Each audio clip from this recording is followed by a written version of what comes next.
Hi, this is Mark Sanborn. This is part 2 of the VPI Zoom interview series with Scott McKain. I hope you caught part 1. If you didn't, please do.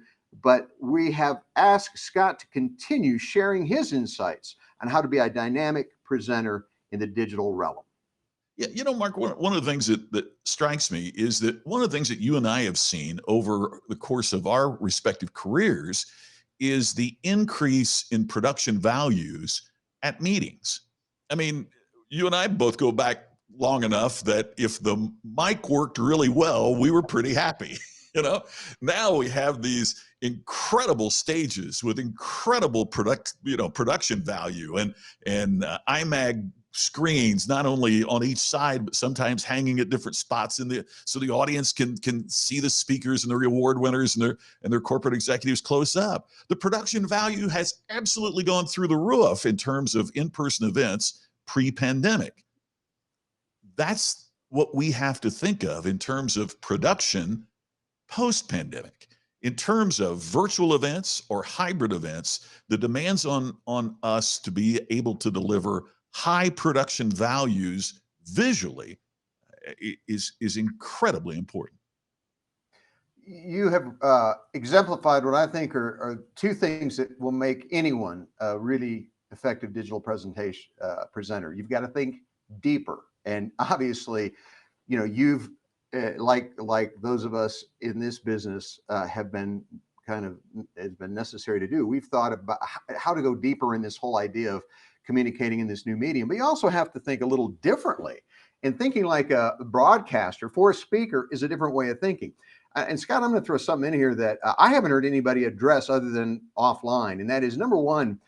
When we started doing digital presentations, organizations offered typically a lot less money. Now, I know some people claim they're getting their full fees, and God bless them if they are, but by and large, organizations think that because it's virtual, it's easier and takes less work, and nothing could be further from the truth. I work far harder, and it's much more taxing to do a virtual presentation than it is, despite air travel and the attendant challenges, to get on an airplane and fly somewhere. So number one, I hope that eventually the marketplace catches up with this idea that this isn't a way to do meetings on the cheap. Now, if you want to have a biannual performance review with an employee, or you want to do a brainstorming session with your team, I'm not talking about that. I'm talking about the kinds of presentations that used to be done in front of a large audience in a big room. I also think that that it's harder because you hit the nail on the head. We don't have the energy, when if you're a speaker and you come off stage, unless you blew it, which hopefully we don't do that as pros. You come off the stage, there's a lot of energy from the audience. It's palpable. People come up and talk to you. Even if you don't talk to people, you can feel energy in the room. And as soon as the screen goes dark, the energy level is not much different than it was when the screen was on, short of what additional energy you brought to the presentation. So I think we really have our work cut out for us, both in learning how to produce and present, and also to realize that if you want to invest in the cheap, you're going to get a cheap digital presentation. Sometimes we encourage speakers to use Livestream Denver, and there's an attendant cost if you're a meeting planner or you're a speaker. But you know what? It's a relatively small cost compared to the increased impact and professionalism that a professional studio like Livestream Denver can bring. Yeah, you're exactly right, Mark. And it strikes me that the XYZ company wouldn't pay to fly their people to Denver or Las Vegas to have them attend a meeting that the people would sit in the audience and they couldn't hear what was being presented from the stage, and no lighting, and they really couldn't see what's being presented from the stage. They wouldn't go cheap with that kind of meeting if they were flying people from all over the country to attend. But yet those same folks will think, hey, just throw up your laptop and talk into your camera that's sitting on your table that's shooting you from down here up rather than at eye level or slightly above, as we're supposed to do. And they think we can get by with that. Well, no more than you could get by with a Radio Shack sound system in a dimly lit room with no lights on the stage. You can't get by and have impact without investing in the delivery. Look, there's, We read about what movies cost these days. Well, there's a reason why studios will pay that. Because if that's on the screen, people will buy tickets or they'll subscribe to HBO Max and Apple and Hulu and on Disney Plus, on and on and on, because it engages us. And that's the point of all of this. When you start thinking like a broadcaster, when you start thinking in terms of production value, then you create memorable content that audiences crave. That audience could be, waiting to see the next episode of The Mandalorian on Disney Plus, or the audience might be the very people that you want to reach with your event. And here's the other thing. We're judged on the totality of the presentation. Here's what I mean by that. Few people go, well, that meeting was boring, but I really give them a pass because it's my company. No, if the local television station can produce an interesting morning show, if Ellen can sit and have interesting conversations on her afternoon show, why do I have to be bored to death with corporate events? You don't have to be. When you find the ways to create these dynamic events using, as Mark has talked about, the importance of production value, and when you start thinking like a broadcaster and changing how you think so that we change how we meet. The late Clay Christensen had a brilliant piece of work, and I'll preface it by giving the backstory. I guess they'd been hired, he and his consulting firm, by McDonald's to do some research on breakfast foods. And they found out that the number one breakfast food at McDonald's through the drive-thru was the milkshake. And of course, that was initially puzzling because you wouldn't think of a milkshake as a breakfast food. But the problem is if you get a sandwich and you're driving to work and the egg slides out onto your clothing, or the sauce gets on your pants, you've got a real problem. And what people were doing is they were having an enjoyable beverage, a sweet, sugary beverage that didn't spill all over them and was easy to handle while they were driving to work. And from that, he formulated an idea that many have used, and I love to reference his work, and that is, what do you want this product to do? And I think if you're a meeting planner or a professional speaker, you should always ask, what do you want this presentation to do? And if it's just, a brainstorming session among close friends and colleagues, then have a nice Zoom or GoTo connection and don't worry about it. But if this is going to be a forward-facing part of your brand as a presenter or as a meeting planner or as a corporate leader, you had better invest the resources. It's funny, we'll fly 1,000 people and pay an average of $500 for an airplane ticket to an event, but then go cheap on digital presentations. And I think that's going to change, Scott, over time. I think people are going to realize that's very short-sighted. But I did want to ask you, what's the one thing when you're watching, because you and I watch a lot more digital presentations than we give, what's the one thing you wish you could reach through the screen and change? I know I've got a few, but what's that pet peeve you go, oh, for the love of God, don't do that or do that differently? Just one? The first one would be the person who talks like this while what they're doing is they're watching themselves on the screen and they never make eye contact with the people, right? They think about what they're seeing rather than what the audience is seeing. I just want to go out and lift their chin and get them to look at the camera. That's the first thing. Second, there's one other, and that is think about the sound as well. Research says that people are a little more forgiving about bad video than they are about bad sound. I might forgive you if it's not lit properly. I might forgive you if your background is a little boring. But if I can't hear you, I'm not forgiving that. And so, again, think of both audio and video, the total experience. Look at the camera, for goodness sakes. Look at the people you're communicating with. Well, and figure out where the camera is, because I have, like you, so many screens. Early on, people would think I was ADD because I was looking at different images.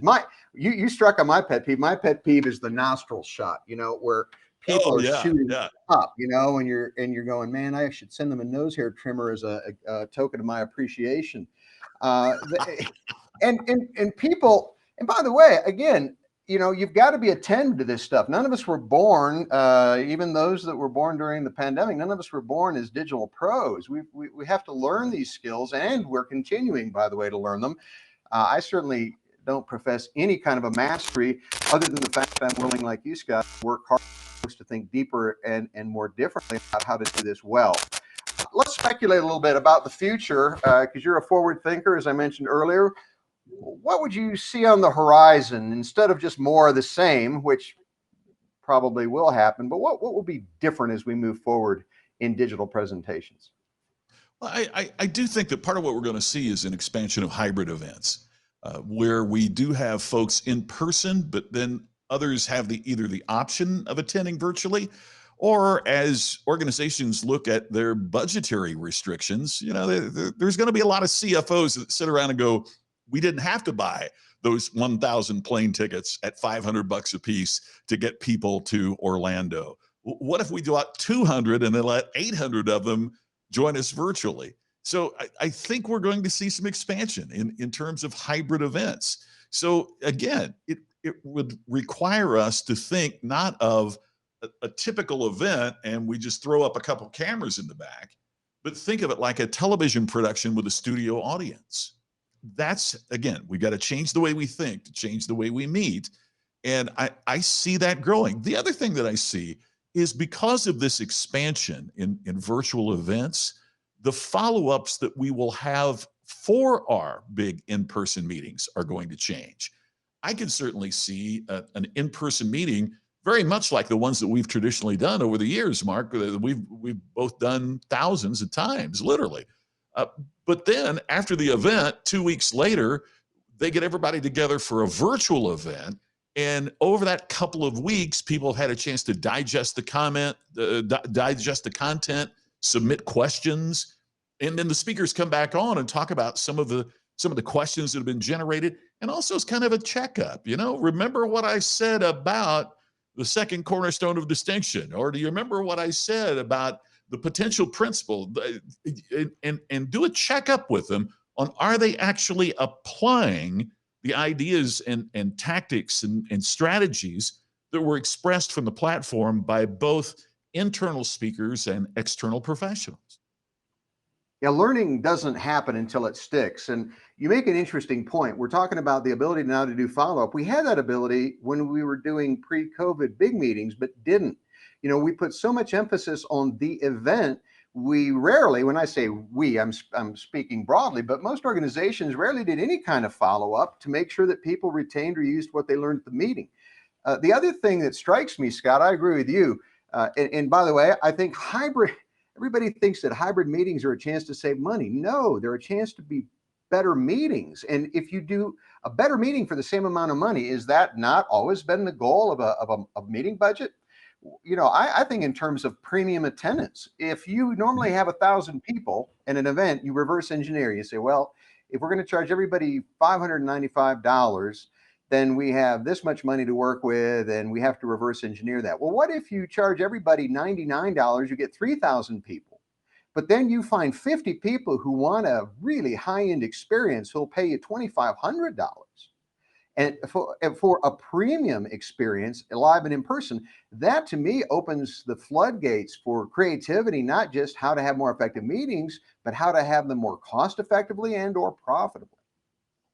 Oh, I love that, Mark. Let me piggyback on that. I think of, one of the major car manufacturers has been a really great client of mine for a number of years. And so they would have national sales meetings. And so who do they bring in? Well, they bring in the general manager and the sales manager of the dealership. And so you get up and you speak, and then it becomes their job as the GM or the sales manager to go back to their respective dealership and say, okay, here's what happened. Well, what if now you could bring the sales manager and the general manager to the actual event, but every salesperson back at the dealership could be watching live at the same time? So now you aren't depending on that sales manager to be the conduit of the information that outside professionals like you and I might bring, as well as the internal professionals within that corporation. Now everybody can participate. You and I both know that there are many of these events that the people that really need to hear it are back home on the front lines working, and they depend on somebody else to relay not only the content, but the spirit and the enthusiasm that's generated by people being at an in-person event. Now that you can have both of those through programs like this, so that the message is disseminated to everybody. And I think that not only improves performance, it has the opportunity to improve culture within your organization. Well, I think both of us have been talking about the same thing, and it's been an idea not original to me, but that constraints are what force creativity. When you don't have constraints, you get loose in your thinking, and you play it quick and easy. You don't think hard or deep about what you're doing. But now that we have these constraints, and again, I'm not one of those Pollyannas that says, "Oh, thank heavens we had COVID-19." Just between you and I would have skipped it if I could have, but I didn't get that choice. However, having said that, embedded in this mess of scrambled eggs is an amazing opportunity for people who are willing to think harder and deeper and go, you know what? Now that we have these constraints, maybe this won't make us less effective. Maybe this can make us better. Scott, your ideas are always spot on. I know you've got plenty more to share. Maybe we can do that again at a later date. But if people want to find you, I'm pretty sure I know that your website is scottmckain.com. We will again put in the show notes. Thanks for your research on that, Mark. I appreciated it. Yeah, yeah. I was pretty sure you weren't using someone else's name. Yeah, if you really want to Yeah. find my work, go to bobsmith.com because Go to everything I've done marksanborn.com and that already. Any closing thoughts, Scott? just that I keep harping on this, but it's because I believe it so much. We got to change the way we think to change the way we meet. And this is a time that we have to change the way that we meet, not just because of a pandemic event or just because technology has changed, but because of the opportunities that's been brought about because of that. So when you have the chance to improve your production of your event and the content of your event and all of that, the end result is more productive, more engaged, more inspired people within your organization. It's a great time. We've talked about the challenge of it, but the flip side of the coin is it's a great time to be having meetings right now. With what has come on in terms of technology and all the ways that we can relate, and now people are having a chance to meet in person again. What a glorious time to have meetings again that touch everybody in our respective organizations. Indeed, I agree wholeheartedly. And Scott, you've demonstrated why you are a communicator extraordinaire, Hall of Thank Fame you. speaker, great thinker, and great human being. Thanks for being on the VPI Zoom interview, and we hope to get more of your wisdom in the months and years to come. Always a privilege, Mark. See you soon.